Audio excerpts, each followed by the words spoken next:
ఎన్ని ఆదేశాలు ఇచ్చినా ఎన్టీఏ గుణపాఠాలు నేర్చుకోలేదు. నీట్ ప్రశ్నాపత్రం లీక్ వ్యవహారంపై సుప్రీంకోర్టు అసహనం. విజయవాడలో ఎంఎస్ఎంఈ గ్రోత్ సమ్మిట్ 2026 38 ఎంఎస్ఎంఈ పార్కులకు వర్చువల్ గా శంకుస్థాపన. సీఎం చంద్రబాబు.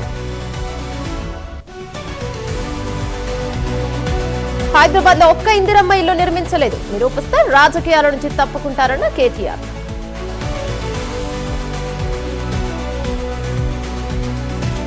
రోహిణి కార్తె వచ్చినా ధాన్యం కల్లాలోనే ఉందన్న హరీష్ రావు. రైతుల సమస్యలకు తక్షణమే పరిష్కారం చూపాలని డిమాండ్.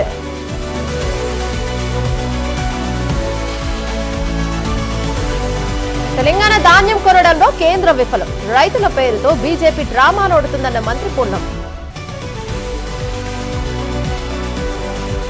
ప్రొఫెసర్ నాగేశ్వర్ పై ఏపీ ప్రభుత్వం కేసు పెట్టడాన్ని ఖండించిన కవిత. అరెస్టు చేస్తే హైదరాబాద్ లోని చంద్రబాబు ఇంటిని ముట్టడిస్తామని హెచ్చరిక.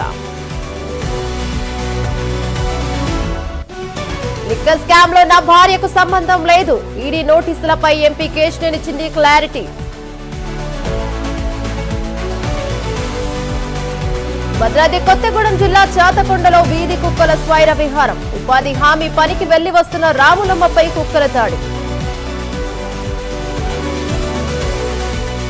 బైండ్ ఓవర్ నిబంధనలు ఉల్లంఘిస్తే జైలు శిక్ష ఖాయం. ప్రజలను ఇబ్బంది పెట్టే వారిని వదిలిపెట్టమన్న గుడివాడ డీఎస్పీ.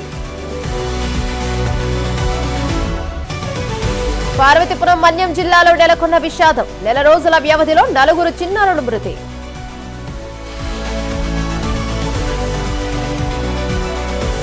సత్యసాయి జిల్లా ధర్మవరంలోని 5వ వార్డు సచివాలయంలో చోరీ. బీరువా పగలగొట్టే ల్యాప్టాప్ ఎత్తుకెళ్లిన దుండగులు.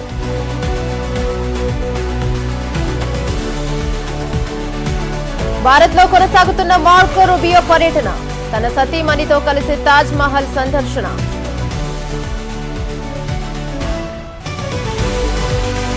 మహిళలు చిన్నారులపై నేరాలు కఠినంగా వ్యవహరించాలి. తీవ్రమైన నేరాల కేసులను వెంటనే నమోదు చేయాలని సీఎం విజయ్ ఆదేశం.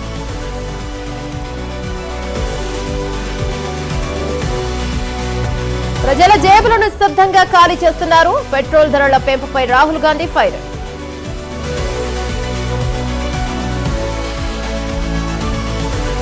రోజువారీ దోపిడీ వల్ల ఎవరు లాభపడుతున్నారు? పెరుగుతోన్న ఇంధన ధరలపై కాంగ్రెస్ చీఫ్ ఖర్గే ఆందోళన.